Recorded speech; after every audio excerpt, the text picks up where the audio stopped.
goes by many names: hemp, cannabis, marijuana, weed, ganja. And just as diverse as its names are its uses. Hemp has been one of the most planted crops in history. Not because we're just a bunch of stoners, but because the recreational use of hemp is just the tip of the iceberg. For thousands of years, both animals and humans used it as an important food source. We made our textiles, paper, medicine, energy, oil, all with hemp, until we started demonizing and criminalizing it. Now, the miracle plant is making a comeback, and it could help clean some of our most polluting industries. This is the story of cannabis flying high in the fight against climate change.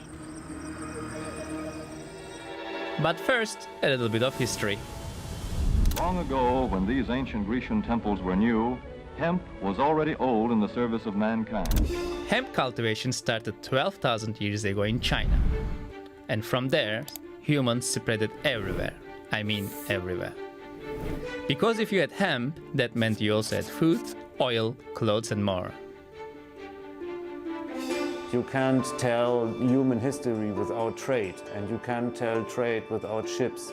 And you can't tell ships without hemp, because hemp is the only plant that makes possible to cross oceans. This is Stefan Gaya, one of the directors of Berlin's Hemp Museum. Sailors used highly durable hemp for their ropes and sails. So they took the seeds with them everywhere.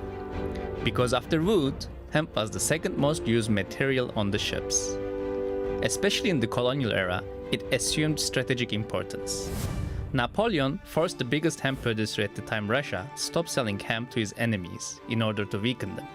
Its flowers have been used as medicine for thousands of years, as well as in spiritual practices, or just simply for pleasure.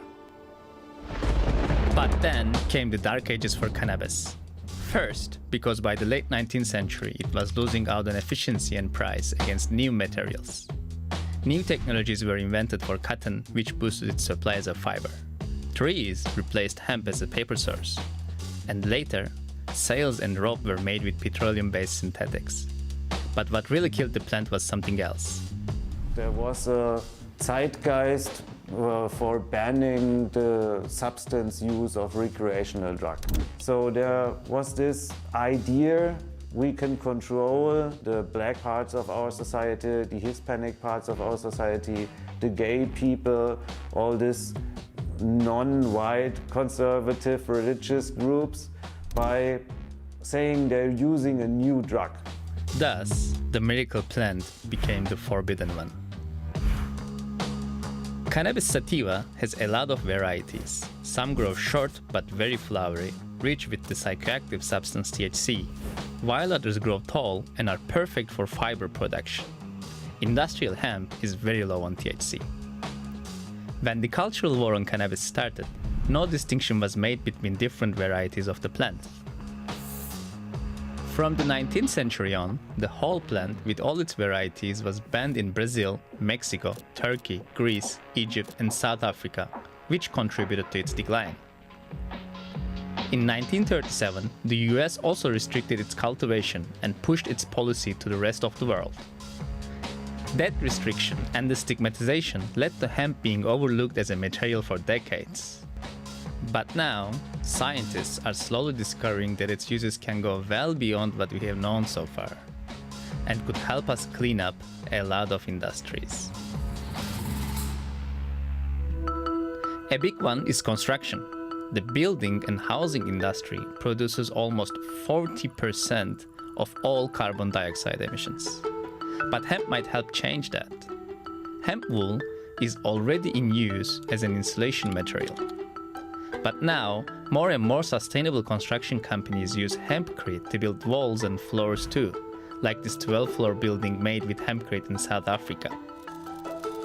Hempcrete is basically a mixture of hemp chives and lime. Lime petrifies the hemp so it doesn't degrade or break. It is light but strong.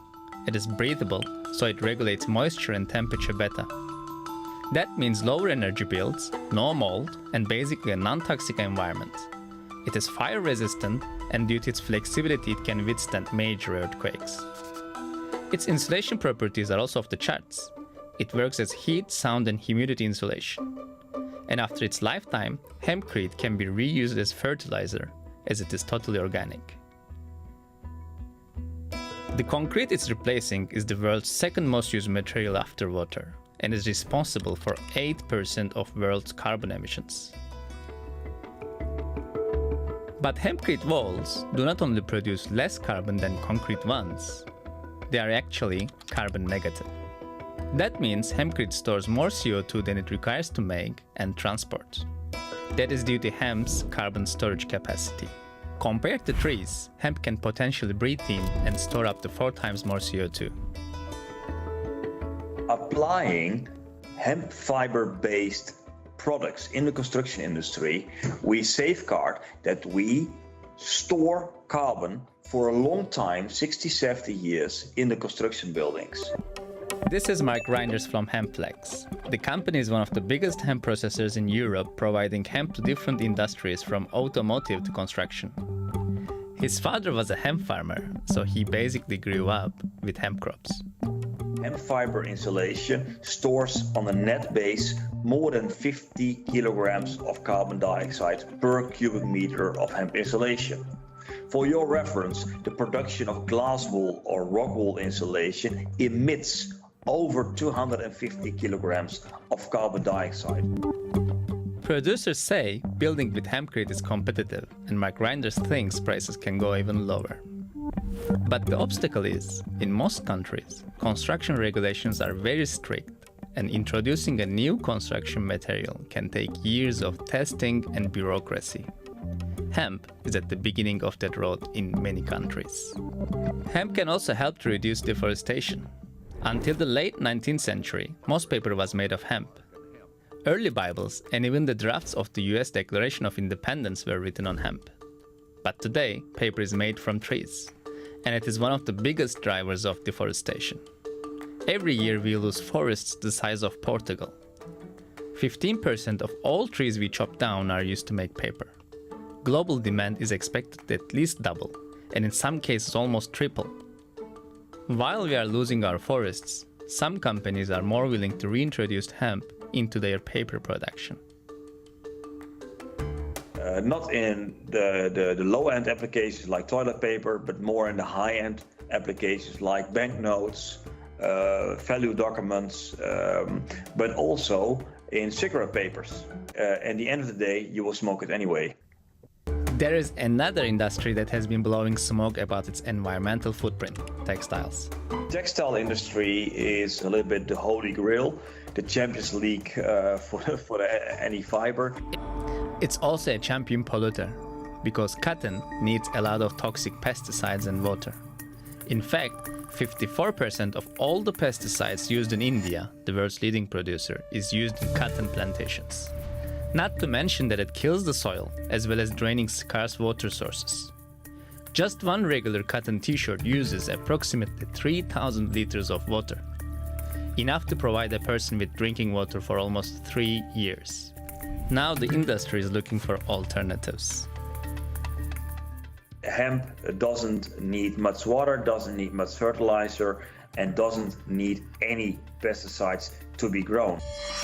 A hectare of hemp can produce 2.5 times more fiber than a hectare of cotton. It can grow up to 5 meters within just 3 to 5 months. Hemp fiber is not only better for the environment, but its strong fibers also make longer-lasting textiles. Less water, less fertilizer, less land and no pesticides, but stronger and lasting fibers. But there's a catch. If you want to be successful implementing hemp fiber into the textile industry, we have to modify the hemp fiber to the existing textile machinery, because other way around is not going to happen, because the investments to do so are just too high. So basically, industry wouldn't invest to make new machinery only for hemp fiber, which is considered to be very rigid, not suitable for existing cotton weaving machines. Thanks to the pressures the textile industry has been facing, companies and researchers have been trying to find alternatives. Now, using enzymes or mechanical processes, they have found environmental ways to cottonize and integrate hemp fibers into their existing production. But this is still in the early stages, and it will take some time until the industry agrees on the best way to cottonize the hemp. This is the first problem hemp is facing in other industries too: lack of standard methods because of missing research and development for decades. We need to give it a new chance and stop putting all these regulations on hemp. And we need to free this up entirely for the industries to really move forward. Because if 0.01% of THC are the little things that prevent somebody in the building industry to get chives or chips and herds for their building material, then this industry has no way of moving forward. This is Maren Krinks. She has dedicated the last 6 years to investigating the ways in which hemp can help us mitigate the climate crisis. This research took her to 4 continents and a journey to rediscover the old ways of printing books with hemp with a traditional German paper company. Because, of course, she couldn't use anything but hemp paper for her book. H is for hemp. But contrary to what you might have thought, I did not smoke a lot of weed during my trips, and of course I tried a couple times. like Maren's willingness to try new things, governments around the world are slowly trying new approaches to solve hemp's second problem: strict regulations. From Colombia to South Africa, from Thailand to Argentina, a lot of countries are looking into different ways to legalize hemp in its different forms. In 2018, industrial hemp plantations became legal in the US. The EU has mentioned hemp as a valuable contributor to reaching its Green Deal objectives. But regulations are still confusing, and they change from country to country. Some countries like Colombia define industrial hemp as any cannabis sativa plant with THC levels up to 1%, while it is 0.2% in the EU and 0.3% in the US. These differences, plus the fact that marijuana is still a controlled substance, scare off the investors. But against all odds, global industrial hemp demand was calculated to have a $4 billion market value in 2021 and is expected to reach almost $17 billion by 2030. If we include legal, THC-rich cannabis for medicinal and recreational purposes, the market value is expected to reach $176 billion by 2030. Creating new supply chains for all these different industries and making sure it is economically viable will be another big challenge. We've hammered it down into humanity's head that this is an illegal and massively bad plant. Now we have to unlearn all of these lies and all of this misconception about the plant. And it will take a lot of effort. When we end the prohibition of marijuana, then there will be thousands of new companies that start a natural resource business. And the future of hemp is green. I'm not saying hemp is the only solution. I do believe we need to do way more than only grow hemp to fight the climate change.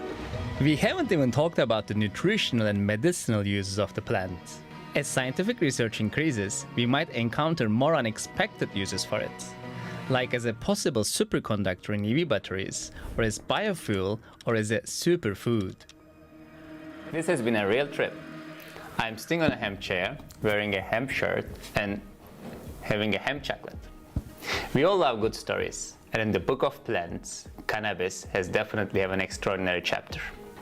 Maybe it is this history what makes some people very hopeful about it. What do you think about the future of hemp? Do you think it can help us transition to a greener economy, or is it highly hyped? Tell us in the comments, and don't forget to subscribe.